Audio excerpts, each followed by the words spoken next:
Olá, seja bem-vindo a mais um podcast do nosso Telmídia Cast, esse momento especial que nós batemos uns papos. Tem sido muito bom, né, Pablo? O Pablo está comigo outra vez. Isso. E nós estamos sendo apresentados a pessoas que nós não conhecíamos e áreas diferentes. Sabe por que é gostoso? Porque nós que temos um compromisso com Jesus, é importante ver como a nossa vida, a vida do ser humano em diversas áreas, tudo pode realmente, como é nosso moto aqui, ser para a glória de Deus, né? Hoje nosso convidado é especial, assim, primeira vez, alguns repetem, quem sabe, né? Nós podemos ter esse tipo de programa, mas daqui a pouquinho eu apresento ele. Guarda um tempinho aí que vem a nossa vinheta, já nós voltamos.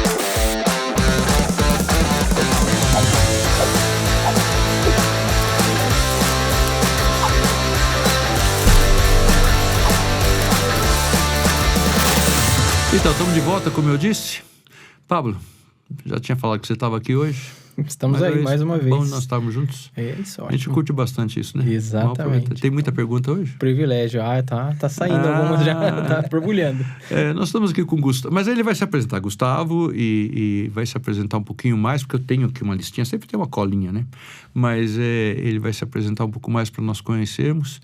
É um servo de Deus que trabalha na área de engenharia. Ponto. Vou parar por aqui, mas o resto você falando que engenharia pode ser civil, elétrica e vai longe, né?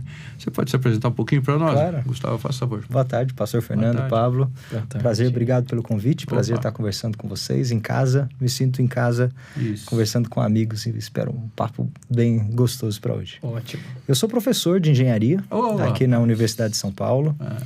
Sou professor de engenharia naval e oceânica, parte que cuida aí do navios, plataformas de petróleo, exploração de óleo e gás. Sabe fazer barquinho de papel também? Comecei fazendo barquinho de papel, tá bom. não é? Tem o início, né? E talvez tenha sido o único barquinho que eu fiz na vida, né? Porque dificilmente um engenheiro consegue construir um barco inteiro.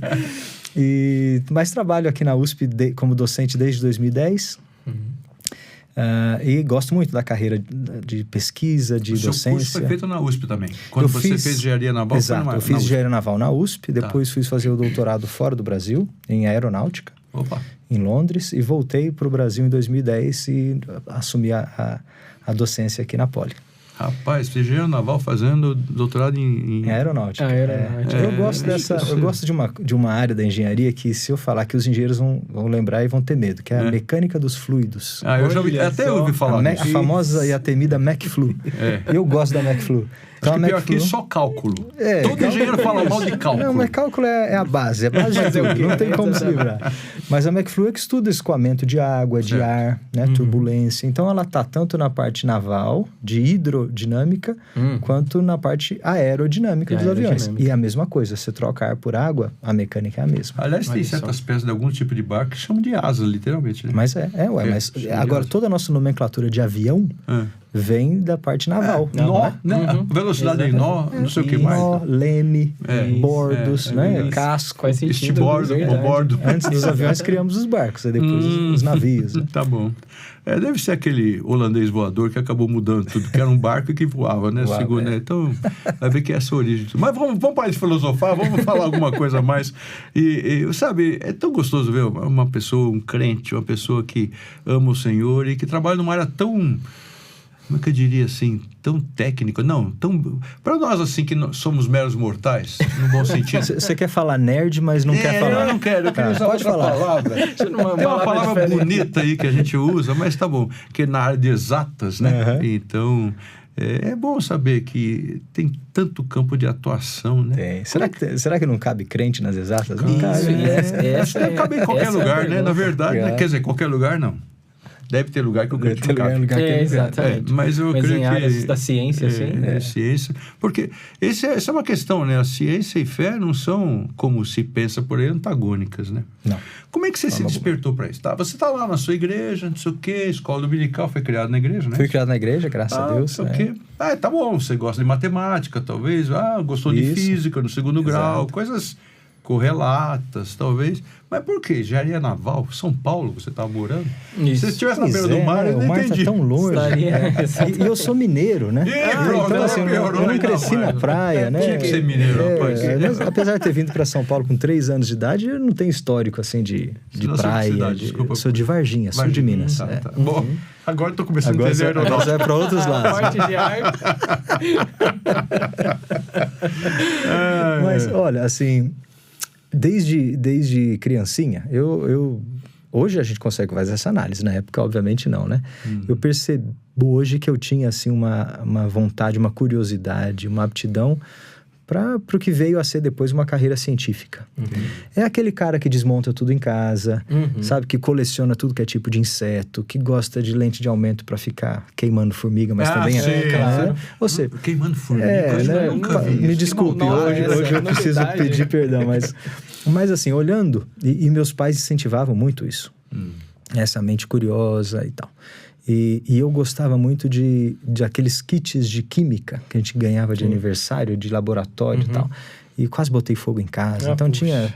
Eu gostava eu gostava daquela ideia de vestir de isopor, né? Isso, de vestir um macacão, um jaleco branco e ter um laboratório, né? Eu sempre gostava dessas coisas. Tá bom. E aí, fui crescendo sabendo que eu queria ser engenheiro. Meu pai é engenheiro, meus tios são engenheiros, na minha família tem um tanto de engenheiro. Civis. Todo mundo civis, a maioria civis. Tá. Mas assim, cresci em obra com meu pai, né? Então adoro o ambiente de obra, de oficina, e isso fez parte da minha infância, né? Do meu imaginário de carreira. Eu não me via em outra profissão que não engenharia. E aí, foi chegando a época da adolescência ali, da juventude, e as perguntas mais interessantes vão começando a se estruturar na sua cabeça. Né? Pô, mas como é que isso aqui funciona? Mas de onde que isso veio? Né? Perguntas legítimas e boas. E nem todas têm respostas, e você não espera que todas tenham resposta até naquela idade, mas elas são perguntas que podem te direcionar ou te afastar de um certo caminho, de um certo percurso. Ok. E eu vejo que eu tive boa influência de boas pessoas que me ajudaram a manter as perguntas vivas. Ou seja, não jogaram água fria, tipo... Não pergunta essas coisas, não. Inclusive Entendeu? dentro da igreja? Inclusive dentro da igreja. A minha pergunta é justamente muito pelos isso. meus pais, Se dentro né? da igreja, Crentes e com essa mente bem aberta. Mas dentro da minha igreja, alguns pastores Legal, e principalmente conselheiros da adolescência, né? Tios da UPA, que a gente falava, né? Que fizeram parte aí da minha educação. Quem não conhece é UPA, União Presbiteriana de Adolescentes, já que tem gente de todo tipo aqui que escuta nosso programa, todas as denominações, então só para saber. Pode continuar, desculpa. Só pra então assim, outro dia eu até estava pensando, se eu tivesse que listar 5 homens ou 5 mulheres, assim, que me influenciaram na minha vida, talvez dos 5, 3 estejam na igreja, né? São, assim, tios, que eu considero como tios, que são tios da fé, né? De dentro da minha igreja. E, bom, aí chegou a hora de tomar uma carreira profissional, vestibular, né? Chegou nessa época dos meus 16, 17 anos, eu queria fazer engenharia aeronáutica. Queria trabalhar na Embraer. Mas não queria ir pro ITA. Olha não queria ir pro ITA? Não, porque eu não queria sair de São Paulo. Eu não queria sair da minha igreja. Eu comecei a namorar, não queria deixar os meus... Eu não queria ir pro ITA, mas eu queria aeronáutica. E na USP, aqui na Poli, não tinha engenharia aeronáutica naquela época. A gente tá falando aí de 99. Tá. E então, eu entrei na Poli, aqui na USP, e naquela época a gente entrava na carreira de engenharia, ia definir a habilitação só depois. Tinha um curso, tinha uma base, você fazia curso A única básico. Entrada era... Não, bifurcava, mas a entrada do vestibular era engenharia. 750 vagas para engenharia. Certo. Aí no final do primeiro ano você escolhia entre 4 áreas. Certo. Mecânica, elétrica, química e civil. Só que no Mackenzie, eu fiz o vestibular e daí fui pro seminário, larguei, mas eu fiz o vestibular para engenharia civil. E aí eu fui procurar a engenharia mais próxima da aeronáutica, que tinha na Poli, e acabei descobrindo a engenharia naval. Certo. Que é a mais próxima da aeronáutica. E lá descobri um mundo que eu não conhecia e lá tem adorei. aqueles tanques, aquelas coisas. Isso. Deve ser apaixonante. Lindo. Venha nos visitar, você vai adorar. Corrente, onda, venha mesmo, é um prazer. E então, eu fui fazer carreira de engenharia naval, mas com aquela vontade. Quando eu terminar a engenharia naval, eu vou trabalhar na Embraer, na parte aeronáutica. Eu vou fazer o mestrado no ITA. Tal. Eu até sonhava, quero morar em São José dos Campos, sair de São Paulo. Esse era o meu plano. Só que aí, durante a graduação, eu fui me envolver com a área de pesquisa. Fazendo iniciação científica, laboratório de pesquisa. Isso mexeu com o meu coração. Tem a ver ainda com como é que eu falo? Não, a parte de desenho, assim, de formato, que eu quero dizer? Tem. Na parte aerohidrodinâmica, isso é uma das coisas que mais me chamava a atenção. Como é que eu posso projetar uma geometria externa que o escoamento de ar ou de água passem de forma confortável e eficiente? Essa é a essência Agora de 2 cascos, um casco, ou isso, por aquilo, exemplo, interferência de ondas. Tal. Então, eu adorava essa parte, mecânica dos fluidos, e segui essa linha de pesquisa dentro da engenharia naval. Numa área que hoje eu chamo de interação fluido-estrutura. É quando você tem estrutura vibrando dentro de fluido. Mas vou parar por aí. Não, pode continuar. Porque eu quero dizer o seguinte, esse sabor da pesquisa, de descobrir o novo, e eu gosto da incerteza da pesquisa, de começar uma coisa sem saber como é que vai dar, me fez descobrir a minha vocação na parte técnica. Eu não gosto da engenharia tradicional, assim, de projeto, handbook, sabe? Certo. Projetar uma coisa, saber que no dia seguinte eu vou projetar outra semelhante e tal. Não, eu gosto da incerteza da pesquisa. Olha. Isso eu descobri nessa época. Certo. Aí eu falei, cara, quero fazer o doutorado, quero seguir nessa carreira. Aí o ITA já começou a ficar em segundo plano. Já ficou em segundo plano, Aí, nessa época, tinha uma oportunidade de eu pedir uma bolsa para fazer o doutorado no exterior. E era difícil conseguir bolsa para ir para fora do Brasil na época, né? Você fez direto o doutorado? Não Fiz fez o mestrado? direto. Não, fiz o mestrado na Poli, ainda em engenharia mecânica. Porque eu lembro da teologia, eu fiquei surpreso o dia que me disseram que eu podia ir direto para doutorado. Dependendo do tipo de coisa, você nem precisa fazer mestrado. Nem precisa mais, você faz o doutorado direto. Eu fiquei surpreso, não sabia disso. Depende muito do seu plano. Eu quis fazer o mestrado porque nessa época eu ainda estava em dúvida se eu ia querer ir para a aeronáutica na Embraer ou se eu ia tentar o doutorado. Para não engatar num doutorado direto e não ter a chance de voltar atrás, eu falei, deixa eu garantir um mestrado de 2 anos, depois eu vejo o que eu faço. E aí, eu consegui uma bolsa da CAPES, na época, para fazer o doutorado em Londres. Olha. E aí, eu já estava namorando com a Lilian há 8 anos, desde a UPA, da mocidade, nem tanto, né? Desde os meus 16, 17. Eu namorei 8 anos, não tinha onde cair duro, né? Cair morto. Então, o meu único patrimônio é no Ford Fiesta 95, que meu pai, né, tinha me dado, e eu deixei pro meu irmão. Então, nem ele eu levei. Então, a gente decidiu assim, se a bolsa sair, nós vamos para Londres, a gente casa e vai para Londres, no final do ano. Se a bolsa não sair, aí a gente junta os trapos e casa no ano que vem, em março, tá bom. Aí quando foi junho de 2003, saiu a bolsa, foi aprovado, e aí dezembro de 2003, falei tudo errado. Dezembro de 2005, nós casamos. Tá bom. Se eu errar a data do casamento aqui, a minha esposa foi assim. Pode ficar tranquilo aí. Eu falei certo, né? Eu falei certo, obrigado. Foi sim. E aí, janeiro de 2006, a gente foi para Londres. Por que eu quis contar esse périplo todo aí? Porque é importante agora. Ao longo desse contato com carreira científica, com pesquisa, com ciência, com tecnologia, eu fui gerando algumas dúvidas que eu não fui encontrando respostas. E não só resposta, mas eu não fui encontrando uma forma de tentar respondê-las, um caminho para a resposta. Certo. Lógico, eu posso fazer essa avaliação de novo olhando para trás com um pouco mais de maturidade. Sim. Mas hoje eu vejo o mesmo caminho na vida de muitos jovens. Tá. Quando você tem, por exemplo, uma dúvida existencial do tipo as questões últimas da existência, né? Isso. De onde é que nós viemos, quem sou eu? Agora leva isso para o mundo científico. Da onde vêm as coisas, qual o propósito, qual o processo. Lógico que o seu primeiro local de resposta acaba sendo a igreja. Isso. Porque elas são perguntas que têm questões ontológicas por detrás. Valores existenciais. Valores existenciais, exatamente. Então você vai na igreja, porque afinal de contas suas respostas existenciais estão lá. Aí o pastor que sabe tudo, né? Pois é, cara. Isso é Nessas horas a gente quebra a cara. Eu tive pastores muito sábios. Que bom. Na minha infância, reverendo Onésio Figueiredo. Onésio, conheci muito. Foi meu pastor da minha infância por 15 anos. E pastor Paulo Fontes, depois da minha vida adulta.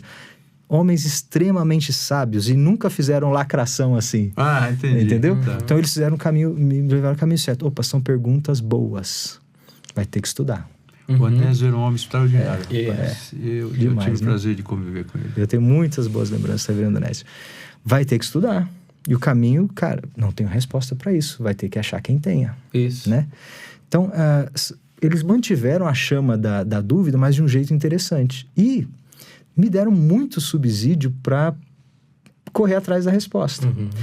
Teve um momento na minha a juventude que o reverendo Paulo trouxe um pastor super amigo e cabeça aberta, fantástico, que me influenciou muito, o reverendo Fabiano. Sim. Almeida. Fabiano Almeida. Isso, lá, hoje professor do Mackenzie. Isso. Fabiano me ajudou, assim, a pensar filosoficamente sobre essas questões. Fabiano é um nome bom pra gente conversar um dia. Bom, vocês vão ficar 3 horas com o Fabiano aqui. Ali tem Não, bastante. tinha E pensado. o Fabiano, Anota aí, falou, Arthur. o Fabiano falou assim, Guto, cara, vai estudar essas coisas. Vai pensar seriamente nisso, entendeu? E ele me ajudou a encontrar o método, o caminho, né?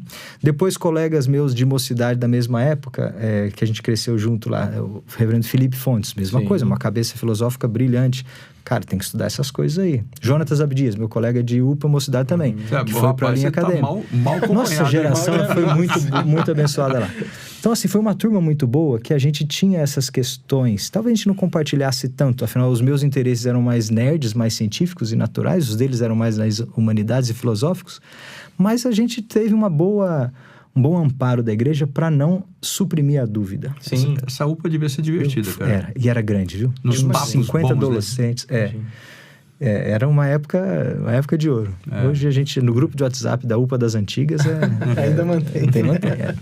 Mas você saiu da quinta série já, né? Oi? Nessas conversas você saiu da quinta série, né? Porque tem a fama que homem não sai da quinta série. Continua fazendo piadinha de quinta série. Mas vamos lá, vamos continuar. Bom, aí o que eu quero dizer?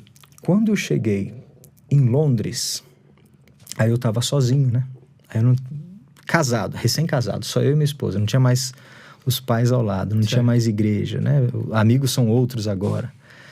E lá eu fui conhecer um mundo de engajamento com a pesquisa científica, de instituições centenárias. Eu fui estudar no Imperial College, que é uma universidade antiga no centro de Londres. Mas lá você tem Oxford, você tem Cambridge, né? Isso. Então você está ali no epicentro da revolução científica. Né? No epicentro da revolução científica. E onde Deus não é necessariamente uma referência. Não é, mas já foi. Sim, não é? Eu lembro de Newton. Eu falei com você antes aqui. Isso, Newton, na essência dessas universidades. Então, isso é muito interessante, porque você vê o contraponto de uma era atual, que às vezes nega a Deus intencionalmente, mas você vê no histórico daquelas universidades, a presença, o fundamento está todo lá. Aí o crente hoje fala, cara, como que isso é possível perder esse fundamento? Né? E aí eu entrei de cabeça nesse mundo. E lá, eu cheguei em Londres numa época, talvez vocês se lembrem, que foi a publicação daquele livro do Richard Dawkins, que chamava Deus um Delírio. Lembra? Okay. Isso fez um rebuliço. Você sabe que ele se converteu, né, o Dawkins? Não sei. Morreu e se converteu, porque encontrou com Deus cara a cara e ele não podia dizer mais, o senhor não existe. Então eu afirmo que o Dawkins se converteu na morte dele. Depois da morte, não antes, quando ele encontrou Deus de cara. Não, o Dawkins é o... Acho que você está confundindo com o físico de Cambridge. Não estou falando... O Stephen Hawking. Não, eu estou pensando no Dawkins mesmo que escreveu. Porque o Dawkins está vivo. O Dawkins está vivo. Tá vivo. Então mas vai converter. O Hawkins faleceu, que é o ateu. Ele vai converter. Vai converter. Mesmo que não seja em vida, o dia que ele morrer, ele vai converter. O que estava acontecendo naquela época? Uma turbulência, todo mundo respondendo ao Dawkins. Cada igreja, cada universidade tinha palestra aqui, palestra lá, resposta, livro respondendo, porque a comunidade cristã ficou, né? Polvorosa. Só que a qualidade das palestras lá, cara, e das respostas, eu ficava assim, num banquete. Que é isso que estão fazendo? Então eu ia ter uma noite na catedral, na Abadia de Westminster, ia ter um evento público aberto, onde o Alistair McGrath ia dar uma palestra. Eu ia lá. Teoricamente, altíssima qualidade. John Polkinghorne estava na outra lá. E aí eu fui indo nesses eventos, aí você ia lá na catedral, na igreja All Souls, do John Stott, que ainda era vivo. Um evento lá, sabe? Na do Spurgeon, lá na Metropolitan Tabernacle. Então, todas essas igrejonas de Londres estavam bombando com esses eventos. E eu consumia aquilo. Só que isso me fez ter contato com um mundo da interação entre fé e ciência que eu nunca imaginei que existisse. Porque era uma herança, um histórico e uma teologia, um lastro teológico de lidar com a ciência numa profundidade e num peso que eu não conhecia aqui. Praticamente de cara a cara, de o mesmo nível. Não é aquela discussão de ciência e os ignorantes da religião aqui embaixo sem argumento bom, né? Exatamente. Porque qual que era a minha percepção aqui? Quando o assunto era fé e ciência, você no máximo gerava algumas perguntas que não tinham resposta, suprimia as perguntas, ou você ficava habitando na superfície. E qual que é a superfície da interação de fé e ciência? São as polêmicas. Isso. Então, qual que era a nossa história no Brasil? O que é fé e ciência? Fé e ciência é aquele negócio lá de evolução e criacionismo, Isso. ou é aquele troço lá de Big Bang. Isso que é fé e ciência. Não é só isso. Isso é só o que a gente enxerga fora d'água. Entendeu a ideia? Quando você vai para um outro cenário onde a discussão, tanto na academia quanto nas igrejas, tem um laço de alguns séculos, aquela superfície já ficou para trás. Então, eu fui tomar contato com uma estrutura de pensamento, tanto acadêmico e científico, quanto teológico, que mudou minha cabeça. E aí lá eu encontrei uma associação, num desses eventos, foi inclusive na All Souls, lá na igreja do John Stott, que uma associação local que chamava Christians in Science, Cristãos na Ciência. Sim. E eu tinha um cartaz lá, um evento anual da Christians in Science. E eu fui. E aí foi a primeira vez que eu assisti uma conferência, formato acadêmico, assim, de palestras, perguntas. Devia ter eram 2 dias. Cada dia devia ter uma meia dúzia de palestras. Eu fiquei de queixo caído em todas. E eu tenho meu caderninho de notas daquele dia. Deve ser preciosíssimo. Eu lembro, eu tenho lembrança daquele dia, que foi um dia que mudou a minha percepção. Falei, existe gente que pensa nesse assunto de maneira séria. Entendeu? Com substância. Com substância, E sabem do que estão falando. Nas áreas científicas, nas áreas teológicas. Assim, você percebe que ali não é alguém dando opinião na superfície, nem lacrando alguma coisa na retórica. Sei. É alguém que, de fato, está construindo, avançando teológico e cientificamente no campo. E aí eu falei, cara, eu quero isso. Eu preciso disso, eu gosto disso e eu descobri que eu poderia servir nessa área. Nessa altura você já era oficial da igreja, não? Foi muito interessante, cara. Boa pergunta. Professor, foi interessante. Não, eu sempre dei aula na escola dominical. Tá. Né? Eu saí do Brasil com 24 anos, quando eu fui para Londres. E lá, eu e minha esposa escolhemos servir numa igreja presbiteriana da Escócia, que chama Free Church of Scotland. Uma denominação da Free Church, que é o remanescente fiel da igreja escocesa. Exatamente. Que é uma igreja muito simples, liturgicamente, mas de uma teologia robusta, muito reformada e zelosa. E nós fomos servir nessa denominação em Londres, que devia ter umas 60, 70 pessoas, tal. E lá eu fui ordenado presbítero, em Londres. Então eu tinha uns 25 para 26 anos. Então não daqui no Brasil, você foi ordenado presbítero? Eu fui ordenado lá. Depois no Brasil na IPB, mas minha primeira ordenação foi lá, naquela denominação. E aí foi num momento muito interessante, porque você está basicamente descobrindo os seus talentos, seus chamados na vida adulta, né? Primeira vez sozinho no mundo agora, eu e minha esposa e tal, assumindo compromissos. E aí Deus te coloca numa igreja que eu não entendia a cultura, uma igreja em Londres, de escoceses. Isso. Devia ter dificuldade até com o inglês, né? Porque o inglês não entendi o que eles falavam. Exatamente. É uma coisa horrorosa. Tinha dificuldade para entender o que eles falavam, eu não sei muitos muito deles. inglês, mas não, o escocês é difícil. É difícil. O que é isso? E não tinha ressonância com a liturgia. Certo. Mas assim, aprendi muito com a forma litúrgica, mas senti uma saudade da minha igreja aqui no Brasil, né? Ainda mais a Ebenezer. Ebenezer, muito musical. Orquestra. Isso, eu tocava na orquestra desde criança. Você toca também? Toco lá, Eita, com mais um assunto. o tio João Guiral é um daqueles 5 ali que mais me influenciaram na vida. E fui lá servimos nessa igreja. Num momento em que o pastor da igreja saiu para assumir uma igreja nos Estados Unidos. Então nós ficamos vacantes, uma igreja vacante, com 2 presbíteros, eu e mais um.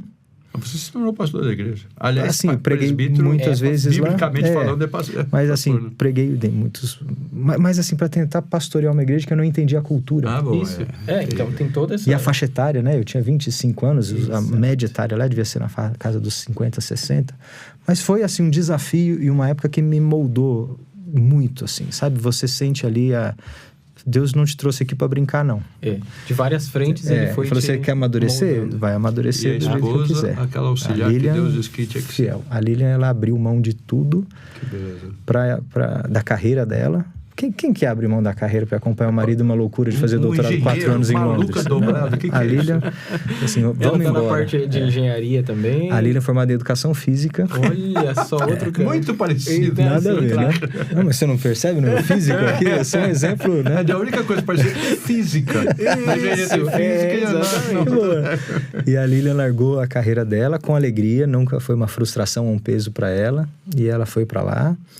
E depois que nós voltamos, ela tomou a decisão de ser mãe, 100% mãe, quando os nossos filhos nasceram, não voltou a trabalhar até que as crianças fossem maiores. E agora que o nosso menor está com 9 anos, o Daniel, Cecília já tem 12, o Daniel tem 9. Agora ela está com mais tempo para repensar o que ela vai fazer, né? Mas durante todos esses anos ela se dedicou à maternidade. Certo. Mas esses 4 anos em Londres foram assim de forjar a nossa vida como casal, como família, mas me botou em contato com essa relação fé e ciência. A gente não tem dúvida que Esse é o Deus ponto. estava dirigindo tudo. Como Perfeito. Sem dúvida. Perfeito. Não tem coisa que por acaso, nem coincidência, nem nada. E você chegou a se envolver com esses cristãos na ciência? Sim. Com esse grupo lá mesmo? Foi. Aí a CIS, que é a Christians in Science UK, no Reino Unido, é uma associação. Eu me tornei membro, Ok. né? E comecei a ir em tudo que era coisa deles. E eles funcionam em grupos locais, né? E o Reino Unido é pequeno, então tinha um grupo em Londres, o outro não era muito distante e tal. Então, quando tinha, eu ia. Perguntar só uma curiosidade. Quando fala cristãos na ciência, quando fala em ciência, é só exatas? Ou você Não. pode ter psicologia, por exemplo, ou qualquer outra coisa também? Letras, Humanas, tem letras, tem... Ciência, eu vou definir ciência como um empreendimento humano de entender como o mundo Tá bom. natural funciona. Quer dizer que Todas as uma suas coisa, áreas. aqui mesmo no Brasil... Ciências eu vou- sociais, Vou ciência. falar que uma coisa do seu trabalho também com ciência, não é só para pessoa que é... Não. Eu queria lembrar o Químico. nome que eu te falar, era cartesiano. Não são só os Isso, cartesianos. não são os cartesianos, Perfeito. não. Perfeito. Então, tem os humanoides também. Né? Então, ciências históricas, né? Tem aí as letras, tem Tá. a educação, Tá né? bom. Tem todas as áreas que se estruturam cientificamente, enquanto estrutura de conhecimento e exploração, né? Do mundo natural. Perfeito. Vamos chamar isso de ciência com C maiúsculo, né? Assim, Ok. as ciências. Isso. E aí eu participava desse grupo da CIS lá, e aí eu descobri que na Universidade de Cambridge tem um instituto chamado Instituto Faraday. Já ouvi falar. Instituto Faraday de Interação Fé e Religião. E o Instituto Faraday organiza cursos, né? Eventos e publicações, é muito, muito ativo. E eles fazem um curso de verão, que é um curso acampamento. Tá. Quando os dormitórios de Cambridge ficam vazios nas férias, eles fazem esse curso e você vai ficar uma semana lá em Cambridge, né? Ótimo.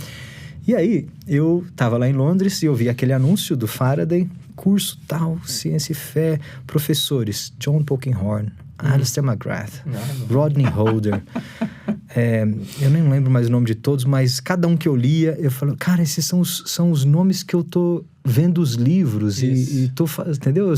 São os autores que eu quero ler. lá pegar autógrafo de todos eles. Eu não tinha grana para comprar livro, né? Pô, eu tava numa bolsa brasileira fazendo doutorado em Londres. Quer dizer- A hora que eu converti a minha bolsa brasileira em libra, eu já não pagava aluguel. Chorou. Nem o fish and chips dava pra Nem o comer. Vigentivo, só de sexta-feira.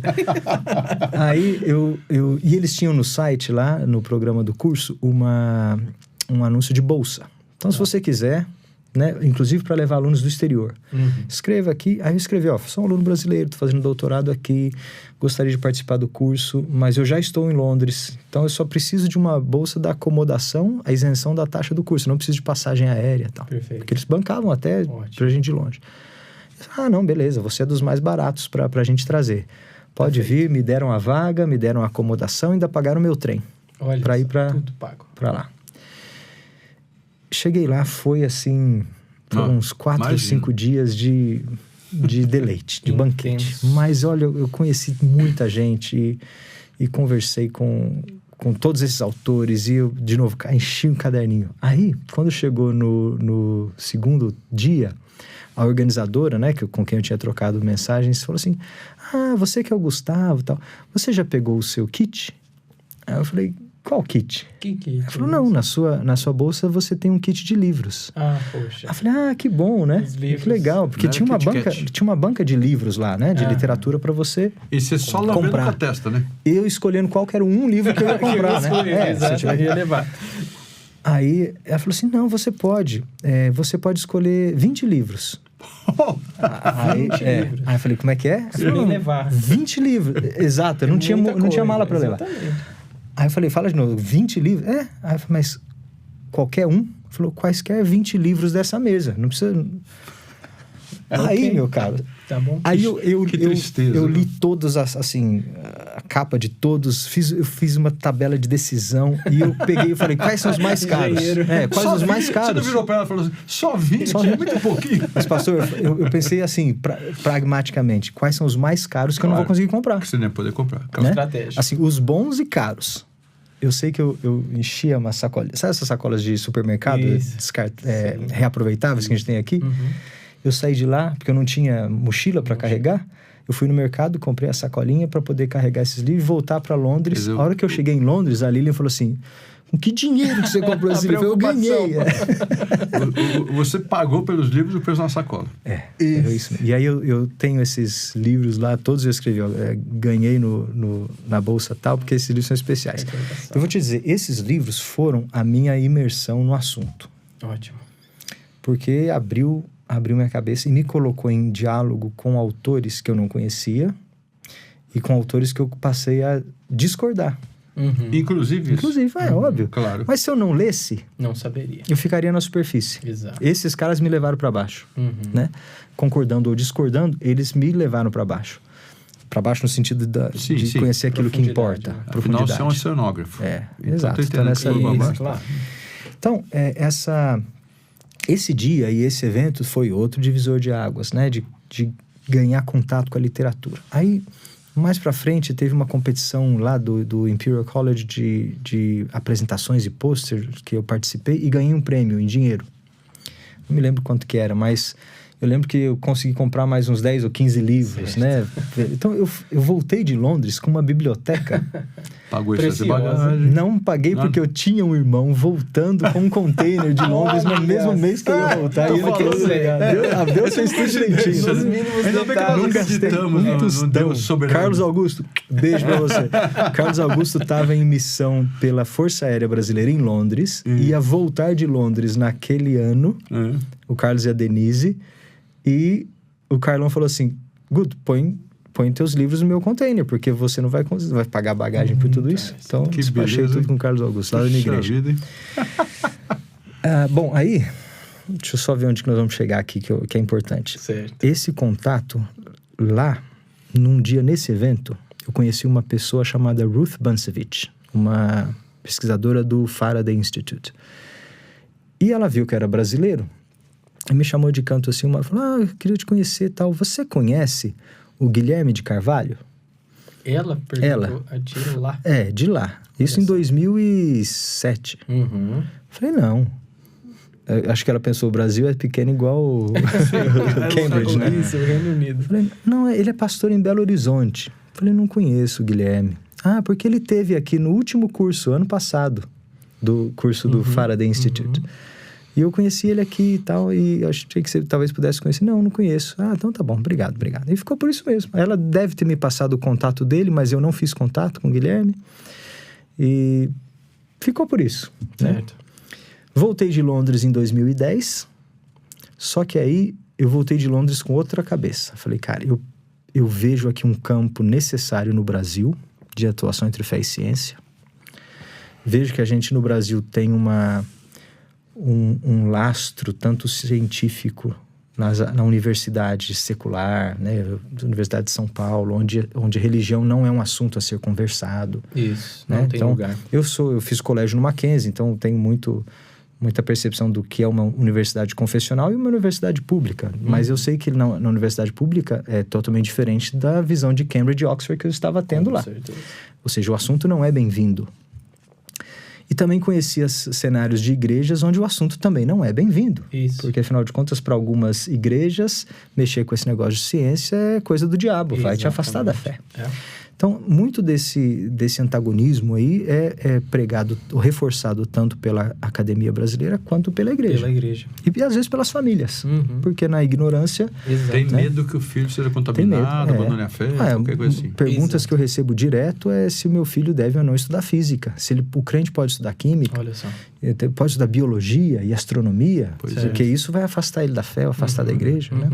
Meu filho, aí chega até o ponto de eu devo mandar meu filho para a universidade, Isso. né? É. Então são questões assim, pra você ver como que às vezes a nossa cultura eclesiástica não está preparada para esse tipo de resposta. E aí especula num assunto que fecha portas e corta raízes. Exato. Você concorda comigo que uma boa parte é da ignorância no sentido verdadeiro da palavra? O pessoal não entende, Exato, não é maldade, não é, sei lá, enfim, Não, fanatismo.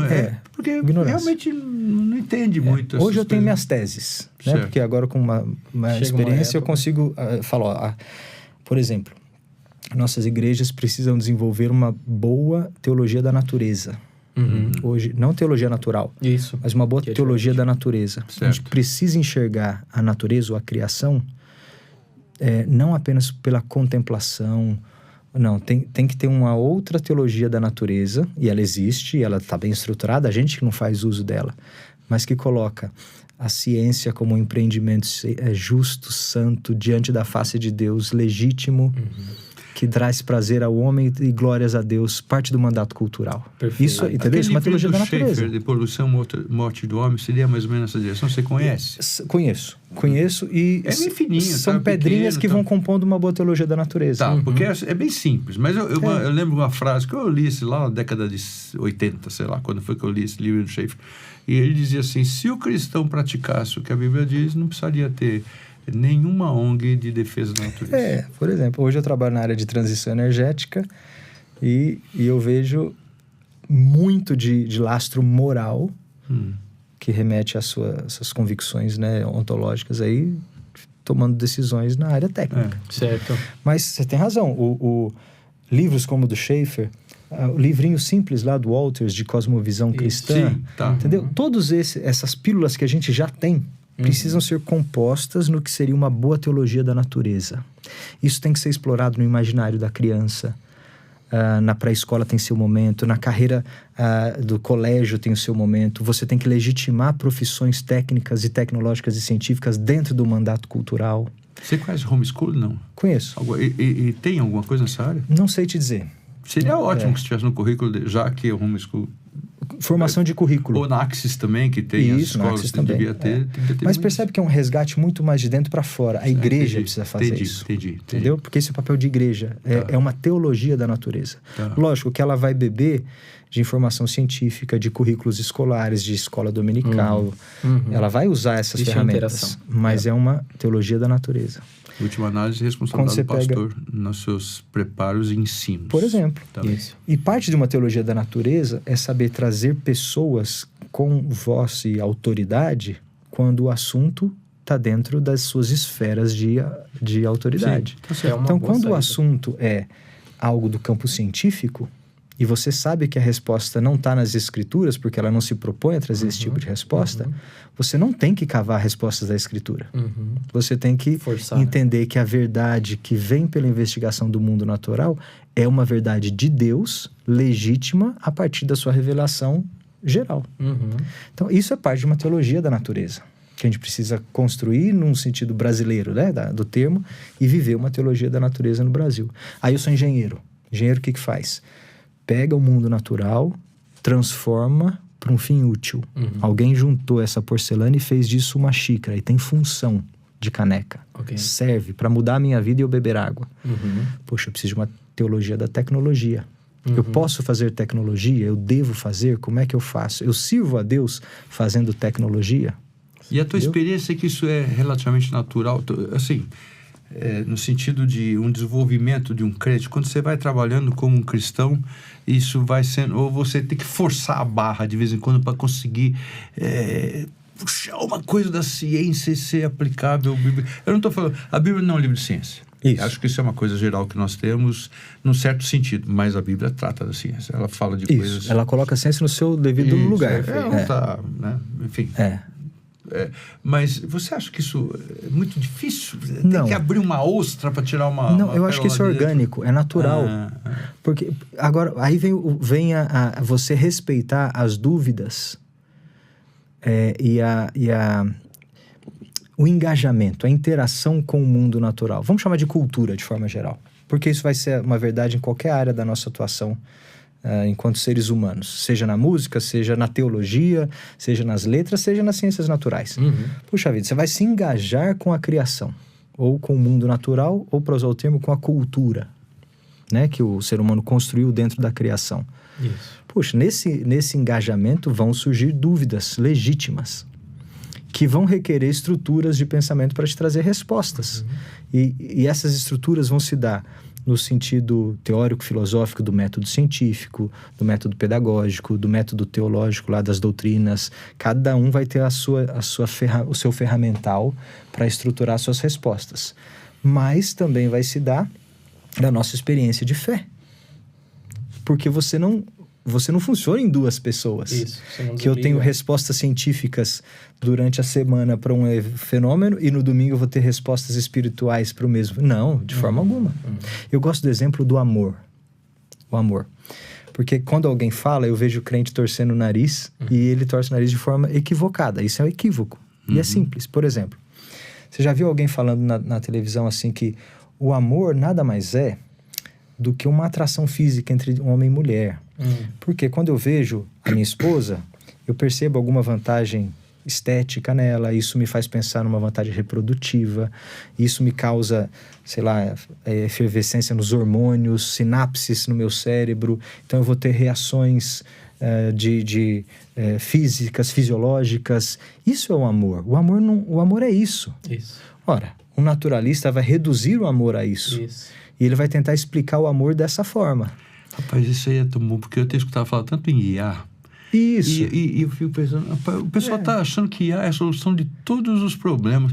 Mas não vai ser, rapaz, vai ser uma homogenização. Se fosse, ia ficar tudo tão homogêneo. Não é possível. Não pode ser. Agora quer ver onde é que o crente erra? O crente, quando vê essa explicação, ele fala assim, isso não é amor. Entendeu? Ou seja, eu sei que não é amor. Amor não é só isso. Não é só isso. Mas isso faz parte do amor. Mas não é menos do que isso. Agora, eu amo a minha esposa porque tudo isso acontece. De fato. É um lado que tem respostas, e aí, mensuráveis, cientificamente explicáveis, reprodutíveis, que a ciência consegue me dar uma resposta. Se eu medir a minha taxa hormonal lá, de fato vai ter, né, picos. Por outro lado, o amor é um espelho do amor de Deus por nós. Isso. Eu amo porque Ele me amou primeiro. E eu amo a minha esposa a ponto de dar a minha vida por ela, assim como Cristo amou a igreja. Então, tem outras explicações que não se contradizem. São dimensões diferentes da mesma experiência, da mesma realidade. Exatamente. Então, o crente não precisa ter medo da resposta científica.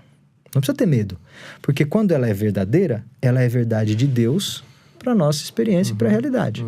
Mas ele tem que entender que ela não é resposta total, última. Isso. O naturalista vai achar que ela responde qualquer coisa. Perfeito. E a ciência não pode responder tudo de tudo, né? Ora, eu tenho explicações de outras naturezas, e no caso a natureza da fé. Mas olha que interessante.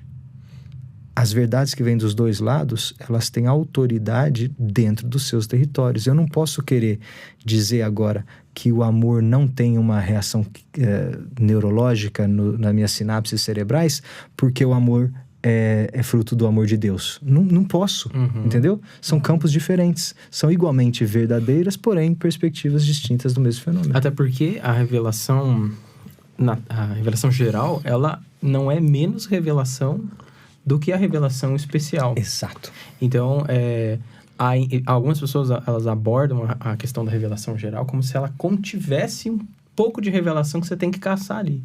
Deus revelou de si mesmo. Exato. E revelou a sua glória, isso inclusive na sua complexidade, nas suas dimensões, como a gente falou agora, e isso está mostrando algo sobre Deus. Romanos 1 está lá, né? Está lá.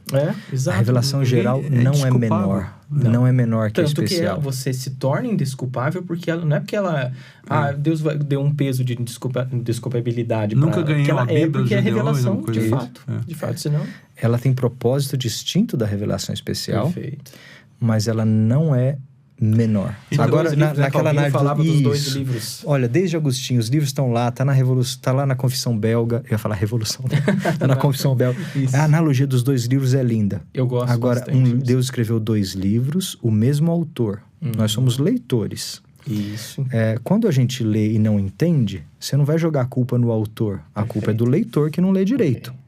Agora, você... Ainda mais sendo aquele autor, né? Exato. Agora, você, leitor, não tem o direito de ler só um dos 2 livros. A humanidade não isso pode... é difícil as não pessoas tem a entenderem. escolha de falar, eu só quero essa revelação e não quero essa. Isso. Não pode. Perfeito. Agora, a revelação geral, ela antecede a especial. Ela é a primeira. A especial é a segunda, não em importância, obviamente, mas em revelação. A revelação geral, através do mundo criado, já havia no Éden. Ela é pré-queda. Né? Ela é como Deus escolheu o seu projeto de se revelar a sua glória ao homem. Salmo 19. A revelação especial, ela rasga a história como intervenção corretiva para salvar. Isso. Não é? Agora, quando na consumação de todas as coisas, a missão da palavra, o Logos, que é Cristo, né? Quando a missão da palavra estiver consumada, ainda nos restará a revelação geral, para deleite dos homens e glória de Deus. Novo céu E nova terra. A Nova Jerusalém está lá. Isso. Então, eu não tenho o direito de escolher ler um dos 2 livros e não o outro. Para quem está ainda boiando nessa história, vocês entenderam. 2 livros. Qual que é o livro? Bíblia, para ser assim, bem... Isso, escritura, Isso. palavra. Outro livro? Natureza. Natureza. Então você pega o Salmo 19 e está lá. Os céus proclamam a glória de Deus. O mesmo Salmo de 19 diz assim, a lei do Senhor é perfeita e restaurável. Exato. Então, as duas coisas. Então, é isso que quando ele está falando de 2 livros e citando Agostinho, Calvino, que o reverendo Pablo tinha dito e tudo, é só para você que está me escutando, que está nos escutando, que talvez não tenha encaixado bem essa ideia. Então, é isso que o Gustavo está dizendo. Quer dizer, você não tem direito de ficar só com a Bíblia e dizer que o resto não é importante, e também, como fazem alguns, que nós dizemos são aqueles frios cientistas, não sei o que e tal. Os naturalistas, ficam né? só aqui com o que se pode enxergar e provar e fazer, lá pegar uma pipeta e fazer não sei o quê, e sem as escrituras. As duas coisas são importantes. Agora, olha que interessante. Quando eu suprimo a revelação especial, ou eu a ignoro, que é o caso do ateu ou do naturalista, Isso. ainda me resta a revelação geral. Sim. Quando o naturalista vai analisar o mundo natural fazendo ciência, ele está, na visão do crente, analisando a criação de Deus, só que ele não reconhece Deus. Isso. Mas as verdades que ele descobre lá são verdades de Deus, descobertas pela mão do ímpio, mas são verdades de Deus. Lógico que essa descoberta não vai levá-lo a Deus. Perfeito. Vai constrangê-lo, porque lá diz em Romano que é suficiente para que ele tenha culpa, não é? O que de Deus se faz conhecer nas coisas criadas, né? É indesculpável que os homens não percebam o seu poder e a sua divindade, mas para por aí. Algo de Deus eu conheço, mas não tudo. Exato. Agora, Tem uma limitação. tem uma limitação. Agora, olha que interessante. O crente que tem a palavra que salva, quando ele ouve uma verdade científica vindo do mundo natural na boca de um ímpio, ele não precisa ter medo. Ele tem que dar glória a Deus, porque a verdade é de Deus, apesar de ter vindo da boca do ímpio. Exato. Isso. Exato. Então, eu não preciso, na prática, eu não preciso ter medo de paper publicado por cientista que não é crente. Eu não preciso ter medo de conferência astronômica de cientista que não é crente, porque se for boa ciência, a verdade é de Deus. Eu não preciso ter medo de tomar remédio desenvolvido por farmacêutico, por indústria, entendeu? Eu não preciso, porque a ciência o método científico, bem utilizado na natureza, revela verdades de Deus, e eu entendo que isso está debaixo da graça comum. Certo. Tudo isso que a gente falou agora, talvez nos últimos 10 minutos, faz parte de uma teologia da natureza. Isso. Que é uma das teses que você levantou ali, que é que por causa de uma falta ou de uma teologia da natureza, quando há ruim, isso pode gerar esse tipo de má interação ou até Isso. interação nenhuma Exato. entre gente que é crente, que ama o Senhor, e ciência, ou acha que, de fato, eu vou para academia, eu desligo minha fé, ou o contrário. Exatamente. Eu acabo desligando esses dois. E as coisas não foram feitas para colocadas. Deus as colocou juntas para revelar de si mesmo. Mas agora, você está na academia. Tô na academia. Você é professor. Não na academia de ginástica. Dessa Isso é problema da sua esposa. Exatamente. Dessa Ela conversa eu tenho fugido bem há 43 anos. Como é que é o nome dela mesmo? Lilian. Lilian, então você está escutando. Então você dá um jeito nisso aí, tá bom? Eu não vou falar disso. Estou na academia. Mas você está na científica. academia, você é titular de uma cadeira, coisas importantes e tal. Você vai desenvolvendo seu conhecimento, porque você está lá dentro, você falou que gosta de pesquisa e tal. Enfim, seja o que for, você está desenvolvendo então você vai crescendo no conhecimento científico, sempre alguma coisa vem, tá?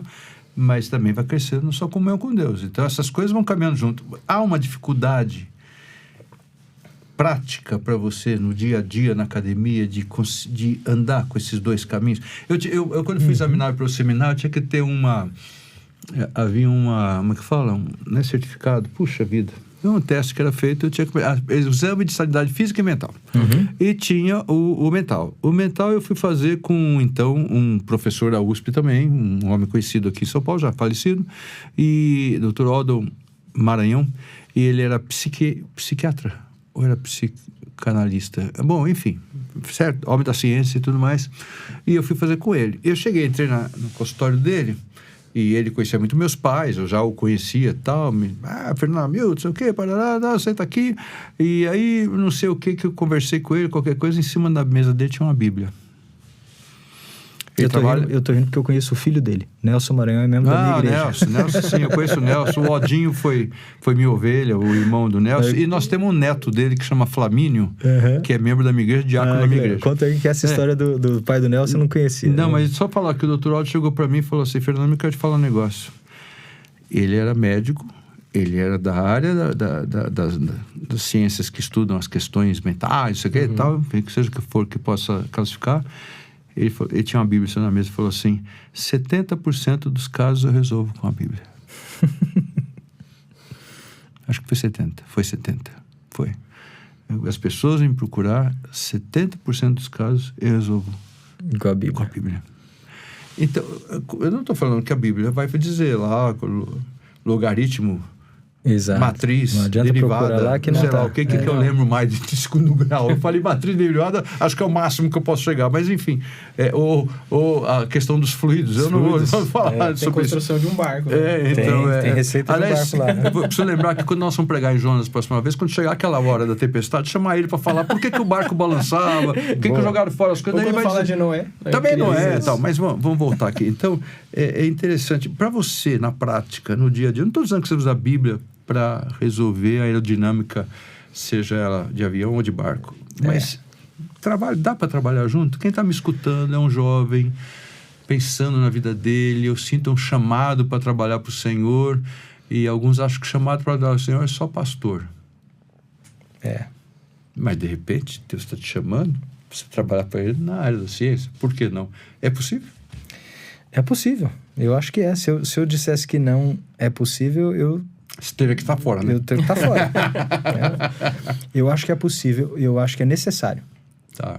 Eu acho que Deus nos chama para sermos testemunhas e voz dele na cultura em todas as áreas. E a academia, essa entidade, assim, ela respeita? Depende. Então, não vou dizer que é fácil. Certo. É possível. E é necessário. E em alguns contextos mais do que outros. Na Universidade Presbiteriana Mackenzie, na Universidade Batista, na Universidade Metodista, na PUC, né, certamente tem um ethos, um ambiente muito mais... Teoricamente, porque às vezes tem mais perseguição lá dentro, né? Muito mais adequado, né? Então, na universidade pública brasileira, de modelo francês, né? Não é tão fácil assim. Mas vou te dizer, às vezes é muito diferente da percepção de quem está de fora. Sei. Lógico, também eu tenho o privilégio de estar numa área da engenharia que talvez sofre menos pressão do que quem está na área de filosofia, de humanidades, né? De outras áreas mais críticas do pensamento moderno e tal. Mas eu nunca tive oposição, ou até, como é que se diz, fui cerceado, fui limitado. Considerado um cientista B Não, da classe nunca B? fui. Agora, se você é chamado para uma vocação científica, qualquer carreira que você vai, mas na carreira científica, você tem que entender como é que funciona o rigor de qualidade do meio científico onde você atua. Certo. Então, eu não vou ser, não quero ser e nem buscaria ser um cientista medíocre. Eu tenho que ser um bom cientista, né? Então, os papers que eu publico, as áreas que eu pesquiso, eu quero fazer aquilo de excelente qualidade. Então, eu ganho respeito pelo que eu faço no campo científico. Pela excelência. Pela excelência. buscada. E eu entendo que isso é serviço e glórias a Deus. Sem dúvida. Certo? Eu entrego isso como Sim. louvor ao meu Senhor. Outros vão fazer tão bem quanto eu, até melhor do que eu, e vão dar glórias a si mesmo. Problemas deles de reconhecer o Criador. Mas não vai ser no mérito científico que a gente difere. Então, com isso, você cria respeito, você tem voz, né? E quando chega nos comportamentos éticos, nos julgamentos morais, talvez aí você tenha pontos que seus colegas não tenham. Isso. Né? Então, por exemplo, na Poli, eu criei uma disciplina de ética e filosofia da tecnologia para os alunos de engenharia. Não é pregação do evangelho, e nem pode ser. Eu estou ali para falar sobre ética e filosofia da tecnologia. Mas é impossível que a minha visão de mundo não apareça enquanto eu estou comentando em estudos de caso ou dando opinião sobre o proceder ético do engenheiro. Isso, orienta. Né? Então, tem casos que a gente vai discutir numa mesa assim com 3 alunos, e um tem um ponto, outro tem um ponto, eu falo, o meu ponto é diferente. Mas por quê, professor? Eu falei, olha, por causa deste fundamento moral que eu tiro da minha visão de mundo. Uhum. Então, entendeu? Então, A tal da cosmovisão. A cosmovisão. Você tem que pegar um lastro, uma âncora em algum lugar. Na frente ética, não tem como você desenvolver uma ética sem um lastro moral. E todo mundo vai tentar buscar lastro moral em algum lugar. Sempre. Em origens diferentes, né? Sim. Então, eu acho que eu até filosofei um pouco aqui. Vamos na prática. Faça uma boa engenharia diante da face de Deus. Perfeito. Entendeu? Isso você vai estar honrando a Deus naquilo que você faz. Dê uma boa aula, oriente bem os seus alunos. Tal.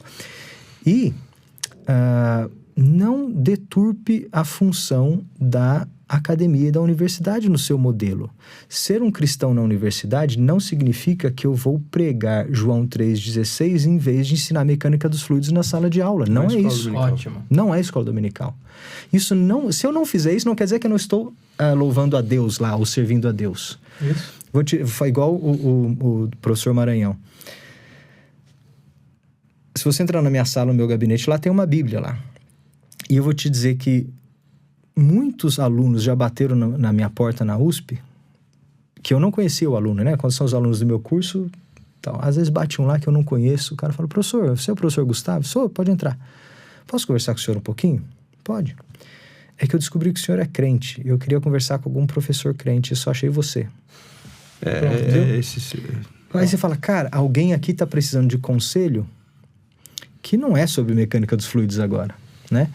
Ou, às vezes, no seu convívio com outros colegas ou com alunos, você vai cair numa questão do dia a dia, uma questão de vida. Às vezes, o falecimento de um parente, o nascimento de um filho. Isso. E aí você tem uma palavra de consolo que a pessoa entende, fala, cara, ele falou alguma coisa que faz sentido, que vai além dos meus sentimentos, ou tudo vai dar certo, né?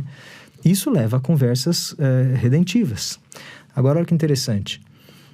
Uma vez, várias vezes, até quando eu dou alguma palestra sobre missão na universidade, alguém pergunta, então como é que você faz evangelismo no laboratório? Eu falo, cara, da mesma forma que você faz em qualquer lugar. Você põe um versículo bem pequenininho embaixo do microscópio, o cara olha lá e fala, Exato, não é assim. No laboratório, como é que você faz evangelismo? Você estabelece relações de confiança. Isso. Você mostra a sua ética e a sua seriedade, o seu rigor nas suas atividades profissionais. Quando você tem a oportunidade e confiança das pessoas, você entrega a mensagem que é loucura para os que estão se perdendo e que ninguém precisa de doutorado, de nada para entender. É o mesmo João 3,16 de todos os lugares. Essa é a mensagem que salva. Não é eu tentando provar para você dentro do microscópio que aquela molécula te deixa constrangido sobre a existência de Deus e que agora você não tem opção a não ser aceitar a Deus. Opa, não é o caminho. Isso é exclusivo do Evangelho. E a gente não pode tirar do Evangelho essa exclusividade. Então, como é que se faz evangelismo na universidade? Seja um bom acadêmico, estabeleça bons relacionamentos de confiança. E aí E como em pratique qualquer o outra área da cristianismo na vida, sua vida. seja um cristão que seja luz. Gustavo, Tá se perdendo. o papo tá bom, meu tempo acabou. Que pena. O nosso amigo Arthur, seu e meu, ele vai dizer assim, era esse tempo só que eu tinha. Eu queria conversar mais, mas eu creio que não podemos ter uns outros papos. Então eu pensei até, meu Pablo, não estou te excluindo, de repente fica você, mas já pensou um papo desse entre ele e o Felipe aqui? Ótimo. Nossa, a coisa ia ser... Felipe não vai dar certo. O Felipe, quando a gente era da mocidade, o Felipe inventou um negócio chamado tomar uma coquinha. Tomar uma coquinha, Vamos tomar uma coquinha. tem todo um outro significado. Você fala pro Felipe hoje, Felipe, vamos tomar uma coquinha? Ele vai lembrar.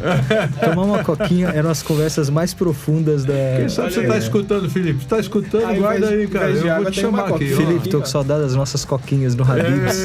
Pronto. A gente tinha dinheiro pra uma esfirra e coquinha Eu só. faço o seguinte, eu ponho uma mesa aqui, assim a gente coloca umas esfirras aí, Isso. vou fazer uma quarta. Isso. Saudade. Obrigado pela tua presença aqui. Obrigado, pastor. Obrigado Prazer. mesmo, esse primeiro contato foi ótimo. Espero que nós tenhamos outros papos excelentes. Afinal, eu quero saber dessa questão ecológica lá dos Opa. oceanos e tal, e nós precisamos conversar um pouquinho sobre isso. Bora. Ecologia e fé cristã, sei lá. Ecoteologia, é um tema quente agora. Vamos criando aí, né? Paulo, obrigado. Nossa, ótimo. Pra mim foi uma alegria. Você que nos escuta, que bom que você está aí, tá bom? Toda semana um programa novo no ar. Acompanhe. Tem aí uma lista enorme, você pode acompanhar outros que dirigiam aqui, no Ronaldo. Nós estamos quase chegando no nosso programa número 200. O Neto, Ludgero Neto. Então estamos aí, tá? Deus te abençoe. Até o nosso próximo encontro.